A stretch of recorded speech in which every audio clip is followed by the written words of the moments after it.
Salmo responsoryo ganiha mga igsoon.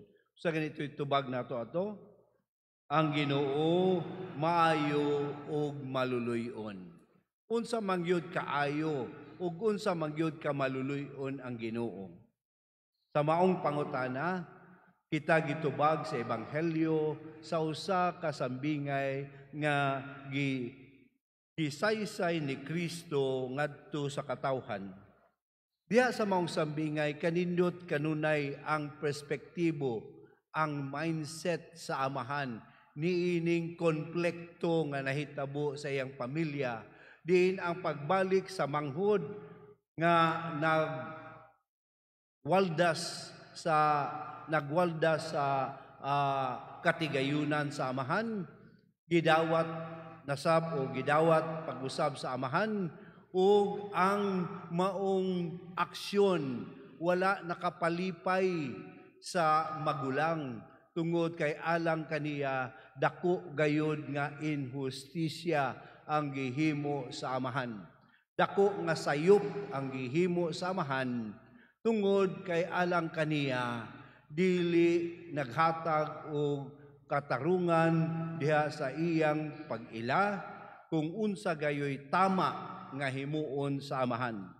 Apan ang amahan mitubag niini diha sa katapusan diha sa atong pagbasa.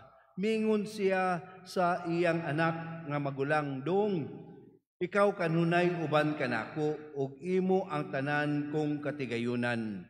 Apan kinahanglan gayud nga magkumbira ug maglipay kita kay ang imong igsuon namatay na ug karon nabuhi, nawala siya o karon hikaplagan na."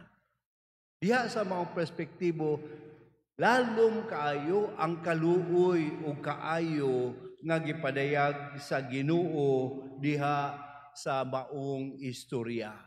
Din usahay ang kalalom niini sa iyang kaluoy o sa iyang kaayo, ma-misinterpret gayod nga kini siya usa ka inhustisya nga mahitabo sa ilang kinabuhi. Mga igsuon, tama pod.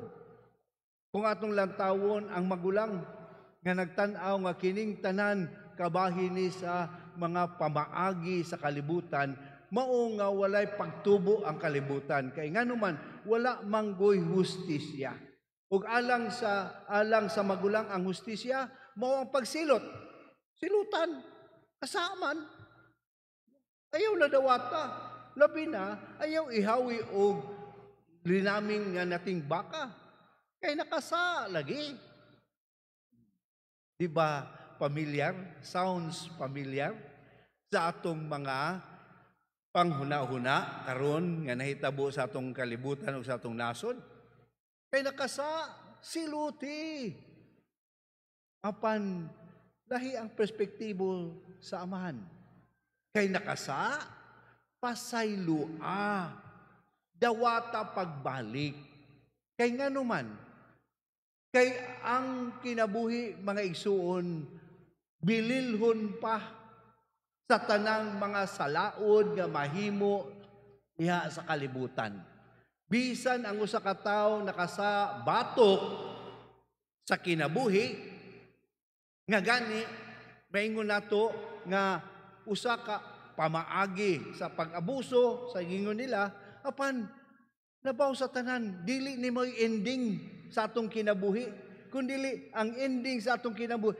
Labi na kitang mga Kristohanon unta, mulantaw sa taas nga level nga diin kita giawhag nga mahimong usa ka kahigayunan kini nga unta kita managhugpong og magpadayon sa pagdawat sa usag-usa kay sa tinuod lang sa kinabuhi prihurata.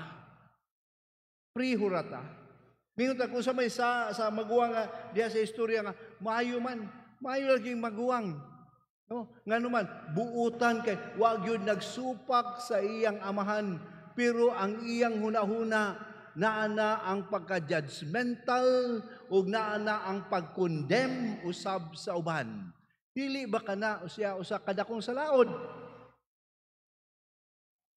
Muna mga kaigsunan natong lantawon nga beyond what we call justice, which sometimes ang atong justice is equals to revenge. Makabawas rako. Makabawas rako. Lipay ko nga naman, nabawsan na nato. Pero beyond balos, revenge, ang justice, the perfection of justice is that of the mercy of God. Nga matanaw na ito itong kaugalingon, tama no? Makasasama po ko, nganong mukondem ako sa uban. Nganong imbis reconciliation ang atong paningkamutan, respect ang atong paningkamutan, condemnation and judgment man sa uban. Mauna nga, nagkabahin-bahin kita isip usa ka nasod karon. Niya ang kabalaka karon. Asa ni Padung? Padung ba ni ngadto sa atong elemento nga makapukan kini nato isip usa ka nasod? Ato ba kanang tugutan?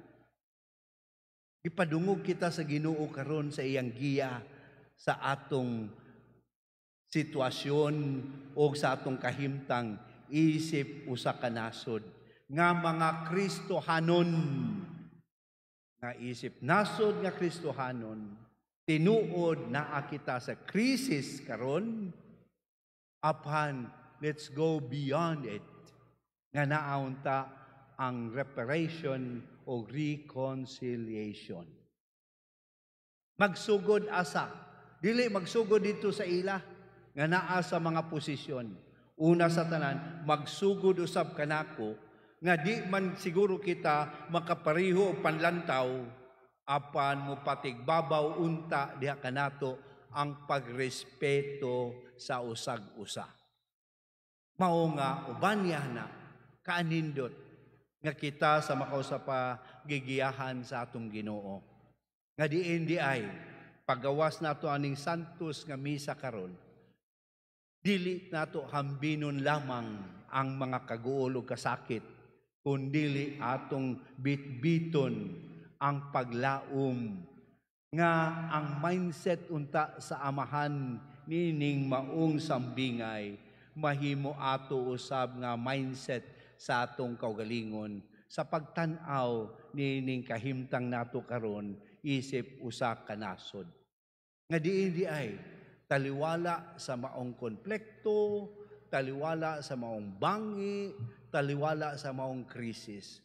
This is not an end of our nation. Tinuod, daghang kayong nasakit diha sa gihimo nga pagdala ni Mayor Duterte ngadto sa Hague. Kay lagi na-surrender nato atong soberenya isip nasod. Tinuod, bisag ako, wargwa jud ko kagusto sa maong lakang. Pero kung maghisgot tag soberenya mga igsuon, diha ra ba kutob sa kinabuhi ni Mayor Duterte? Una pa'y soberenya nga atong gihagit kita karon. Na taliwala nining krisis, taliwala nining mga kalisdanan. Kitang mga Pilipino, isip usa ka nasod, makatranscend niini nga magapadayon kita sa kayusahan, aron diha sa atong pagpadayon sa kayusahan, magapadayon unta ang atong pagpaningkamot sa pagkorek sa hiwi nato diha sa katilingban. Kana ang tinuod nga soberenya. Wala lamang diha sa usa ka tawo, kundili sa atong mga kinaiya, isip nasod, nga Kristohanon, nga gihagit karon diha sa elemento, sa pagtan-aw, nga kining krisis tinuod, posibleng kamatayon sa atong soberenya. Apan, mingon siya, nga naay kabanhawan niini. No? Nakaplagan unta sa makausapa, ang pagka-Kristohanon nato isip mga Pilipino diha sa ato karon nga nawala nga pagrenespeto ay sa usag-usa. Atong iampo kini mga igsuon. Nga unta, taliwala nining krisis, ang Ginoo sa paglaom, maghatag ka natog direksyon sa pagpadayon, sa pagpaningkamot, nga unta ang ato nga paglantaw sa kaayuhan sa kinatibuk-an, mahimong alang gayud sa uban, dili lamang sa kaugalingon natong katagbawan. Naot paunta.